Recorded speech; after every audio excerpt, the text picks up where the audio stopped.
today we're just going to be talking about a bunch of stuff today. This is going to be something we're calling Downtime. I'm here with my friend Wade, and we're just going to be talking today about our favorite and least favorite classes in Dungeons & Dragons 5th edition. We'll just be referring to the player's handbook for this. I don't think there's any classes outside of that, except for in Unearthed Arcana. So yeah. Yeah, we might quickly discuss the variations brought in by Xanathars as well, if that's applicable to the class. Yeah, that's fair enough. Okay, do you want to start? Sure. Sweet. Favorite class, fighter. Good old fighter. Like, there's other classes that I think have more flair, like the bard and whatnot. But I cannot deny that like almost every single character I've had became a fighter at some point. Yeah, even if they started off as something different. I have actually noticed that. What is it about the fighter that draws you to it, out of curiosity? Versatility. It's a fair Like, point. while I haven't really done the Eldritch Knight subclass, you know, like, you're able to use essentially any weapon in the game. With Eldritch Knight, you can use spells. Yeah. And I love the flair that maneuvers add. Yeah, I have noticed that you just actually think it tend towards Battlemaster. Yeah, Yeah. I just love the sound of, like, you know, instead of just attacking normally, you're like, you know, disarming them, you know. It just adds a little bit of flair to what would probably be a boring character. Yeah, that makes sense. And yeah, like, Yeah. I haven't really done much with Champion, but like, you know, all of the subclasses for it are pretty, you know, they've got a good amount of roleplay value. Yeah, I can see that. Yeah. The champion, I feel, is a very beginner-friendly class too, because you don't have a lot of active abilities. Like, your first thing straight up is an improved crit rate, and then I don't think they have any actives. Survivor. Yeah, nah. Survivor's technically an active, I guess. At the start of each of your turns, you regain hit points equal to 5 plus your Constitution modifier. If you have no more than half of your hit points left. You do not gain this benefit if you hit 0, obviously. In fact, I never really thought about it. Champion would be a really good dual class path. It would be, yeah. Like, if you went in a main class of something else, and then you put 3 levels into fighter and got champion, you know, that's improving your crits for, you know, any weapon-based class. Yeah, I'd personally go with, like, a barbarian or a monk with that. Yeah. Especially barbarian with the brutal critical, that would be so dangerous with that. Oh yeah, barbarians are dangerous by themselves. Well, yeah, but, you know, that increased chance of the brutal critical is just great. Yeah. What about you? What's your favorite class? My favorite class, despite the fact that in the player's handbook it is technically the worst of all the classes, is of course the ranger. Yeah. I'm not a huge fan of the Beastmaster subclass though. It feels kind of clunky to me, and I get that they improved that with Unearthed Arcana. It just didn't really sit right, and I never really saw any point in taking it over Hunter. Yeah. Because, similar to your reasoning, Hunter actually adds a lot of roleplay value, as does the Ranger in general. Like, why do you like fighting this enemy, or why do you hate this enemy so much? There's so much you can do with that. Yeah. And then Hunter's just great for versatility. Yeah. Yeah. Hunter's probably one of my classes I'm most interested in making a character of down the line. Just because, like, you know, there's only so many times you can play a fighter. But, like, yeah, as you say, Rangers have really good roleplay value. Even if Beastmaster is not incredibly useful to the rest of your party. Yeah, it's better with the Unearthed Arcana variant. I would admit that. It's a lot better, but the Beastmaster adds a lot of roleplay value in and of itself. I just personally don't like it as much as Hunter. Oh yeah, I like if I make one, I'll probably go Hunter or one of the new subclasses from Xanathars. Yeah, what are those like anyway? I haven't really looked into those yet. Let's see, what are the options for Xanathar Rangers? Actually? I So believe we've got one is Gloom like Stalker, Horizon Walker, and Monster Slayer. Yep. From my understanding, Monster Slayer is essentially Van Helsing. Yeah, that sounds right. Like it's all about fighting. It's kind of like combining a paladin with a ranger, isn't it? Sort of. Yeah, I guess, yeah. Actually, that's a pretty accurate description because they're all about, hunting monsters like vampires and whatnot, which is a very paladin thing to do. Yeah. Actually, really like the Let's sounds see, of that. so Gloomstalker looks to be a very manipulative and evasive class. Oh yeah, sort of like the way of Shadow for Monk. Yeah. Yeah, I can understand that. And it looks like Horizon Walker is sort of a caster. I think from memory, Horizon Walker is actually a prestige class from one of the previous editions. Although I don't know much about that. But it sounds really cool. Yeah, unfortunately I didn't play before 5th edition, so... Yeah, I haven't played any other edition except for 5th either, so... That's something. Yeah, what about least favourite classes? My least favourite class? I'm going to have to say Wizard. Oh, really? Why's that? There's a lot of options, yeah, but I just find the way they learn spells is a bit in my opinion.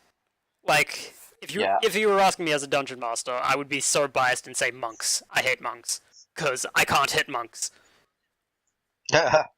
As you can attest, I cannot hit a monk to save my life. Hey, yeah, you can one shot them with the best of them. That's true. If I manage to hit them, but yeah. Yeah.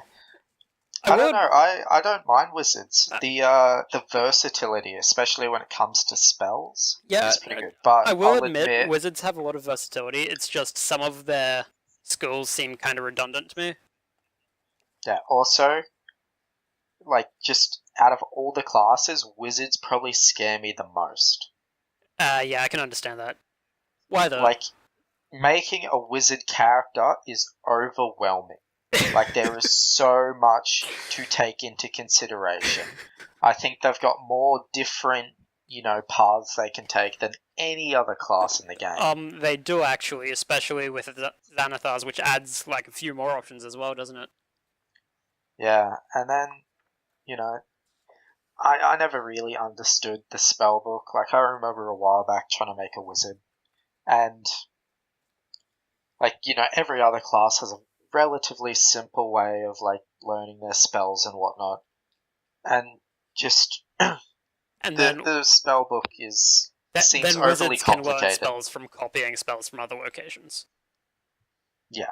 As well as, if you look at the spell list, they have virtually every single spell. I think they just don't have access to healing spells, and then a few Paladin, and actually it'd be Cleric, Paladin, and I want to say some Druid spells and the Ranger spells, like Hunter's Mark. I don't think they have Hunter's Mark. Yeah. And obviously Eldritch Blast. One of the things that I do dislike about wizards, and this is more like a minor grievance. People tend to feel forced into making a very specific character, and oftentimes they're very similar to every other wizard. Yeah. Like, for example, the only wizards I've known have been elves or old dudes. Yeah, that's true. Because, like, when you think wizard, you don't think some young whippersnapper. Like, for that, you'd think a sorcerer. Yeah. Like, a hot-headed Yeah, I can see that. Alistair kind of breaks the mold there because while he is technically a sorcerer, he's very wizard-like in his nature. Yeah. Yeah. But, I yeah, don't know. I can see where you're coming from. I would be interested in making wizards. If Honestly, it wasn't for the workload? Yeah, it's, every level up, it's like, fucking hell, you've got to reread the whole book. Okay. What's your least favorite then? Warlock. Ah, of course. Okay, the thing that I love about classes is when they have flair. Yeah. And to me, Warlock has no flair.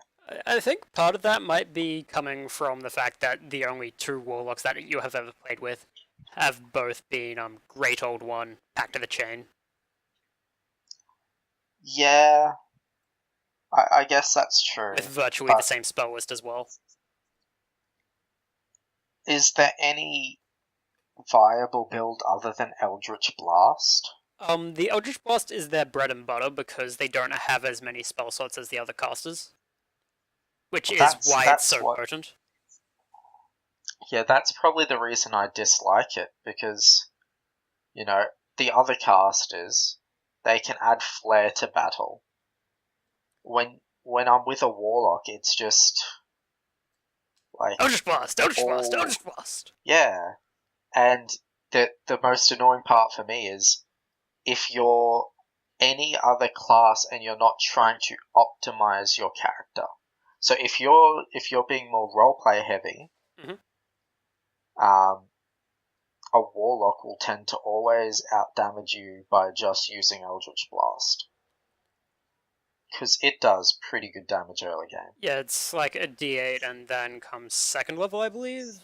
Yeah, second level they can add their charisma to it. Yeah, no, it's a D10, sorry, not a D8. Most Warlocks also have Hex and whatnot. Yeah, but... Is that Warlock? Yeah, that's Warlock. Hex is pretty potent in and of itself. I actually really like that spell. Yeah, I wouldn't mind Hex. But yeah, I don't know, I just find Warlocks really dull. And in terms of roleplay as well, I find that... I don't know, when I think Warlock, I think evil. And I know that's not how it's meant to work in role-playing, but, well, you don't think of paladins as evil. You think of them as good. And that's sort of part of the class identity, even if you're not limited by that. That's true. I actually feel like the Warlock does have a lot of roleplay opportunities because they are bound to a patron, which is not a deity, and who might ignore them or berate them no matter how hard they try, or they might be working against the will of the person that they formed the pact with because they had to form it unwillingly just to get out of a sticky situation. So there's definitely opportunity there. It's just I don't think anyone that we've played with so far has optimized on that. Yeah. Or capitalized, I should say. Yeah. I mean, there's also a lot of options to add a bit of flair to the Warlock, not so much in combat, but in just how they act specifically outside. Like,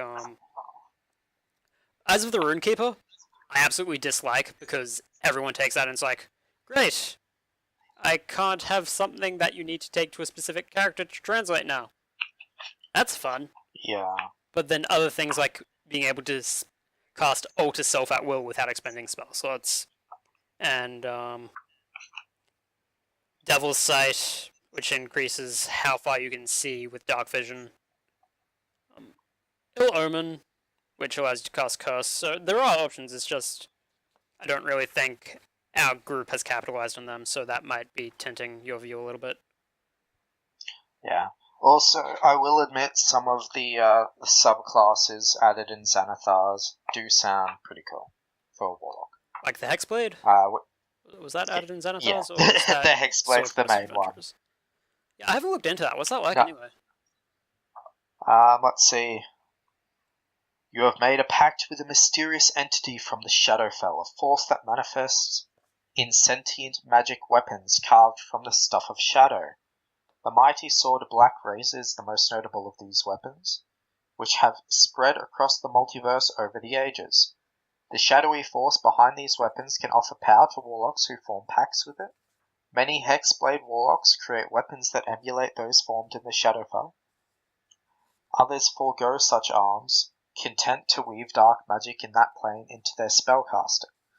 Because the Raven Queen is known to have forged the first of these weapons, many sages speculate that she and the Force are one, and the weapons, along with Hexblade warlocks, are tools she uses to manipulate events on the material plane. So does that mean the inscrutable Hexblade is like meant to serve the Raven Queen, or is that something completely different?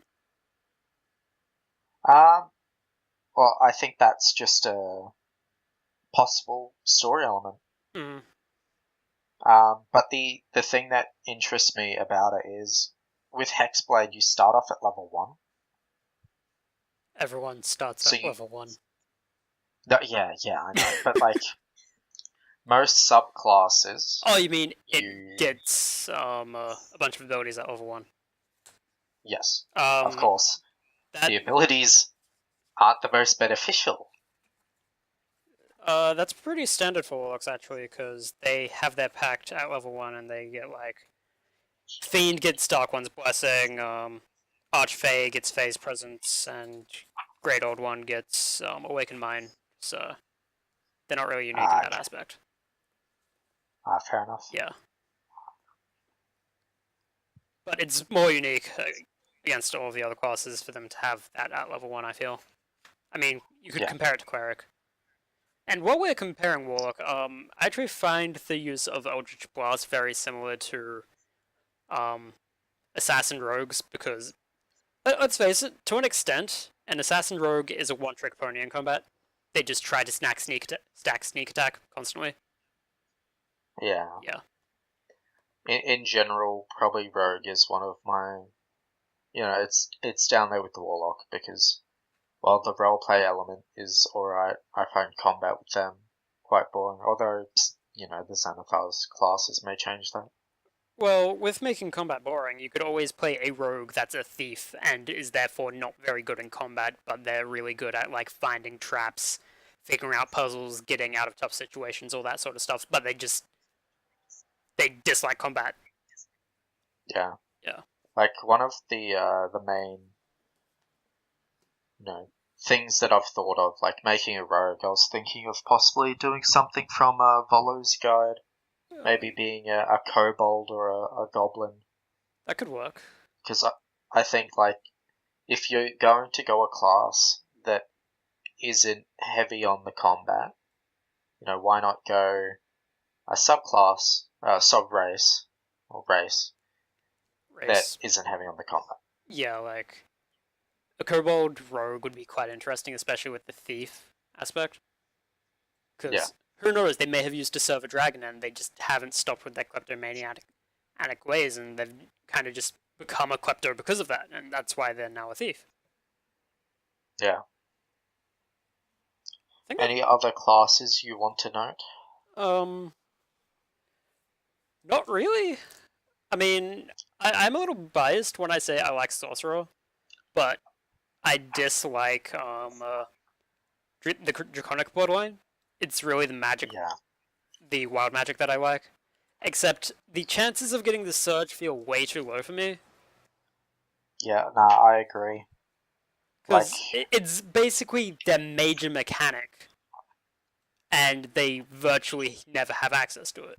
Because it's like, you activate this thing, and the DM can just force you to roll on the table instead of making a check. But they don't have to. Or you roll a d20 every time you cast a first level spell or lower, and if you roll a 1, then it happens, and that's like...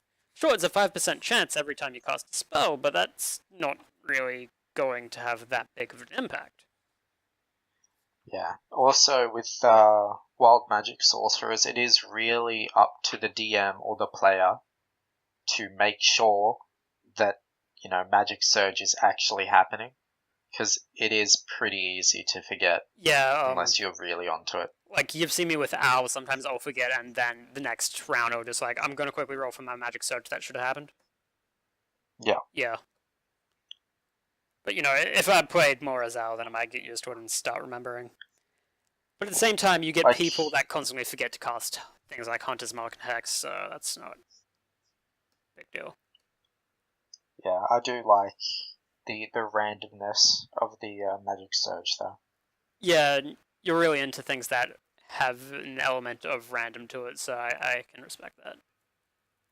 Well, yeah, like one of the main things I like in a class is moments of greatness, as I call them, which is where you can do something that just no one else can do. Something like that just makes you stand out as a class, as a character. Like turn and yourself Magic into a pot Surge is plant. a really good. Pardon? Like turn yourself into a pot plant. Well, yeah, I mean, that is actually no one of the can things on really the do that. search. Look, maybe you become a pot plant, and because you're a pot plant, you dodge a bunch of arrows. It's hard to hit a pot plant, man. It's a bit smaller than a person. Yeah, that's true. You might fall behind cover or something. Yeah, just someone might use you as an impromptu weapon. Actually, Get some teamwork. Using a pot plant wild magic sorcerer would actually be really interesting because it's technically turned via the polymorph spell from memory, which means, your ally would throw your. This is assuming that you're like a more melee type sorcerer. So, say you've got some monk levels and you use shocking grasp in conjunction with that. I know that it doesn't stack on top of it, but it just sounds cool. And you get thrown on impact, you'd take damage as well. That damage would be enough to destroy the pot, which would turn you back into your normal form. And you'd be like right in their face. Yeah. Yeah. I think that's kind of it. Cool. Yeah. Yeah. Sweet. Thanks for joining me. Thanks for watching. Yeah. Thanks for watching. If you have any topics that you want us to discuss, then let us know. Also, in the comments, you should leave your favorite and least favorite class and why. Yeah, that's true. Cheers. Interesting read. I guess we'll see you all next time. Cheers.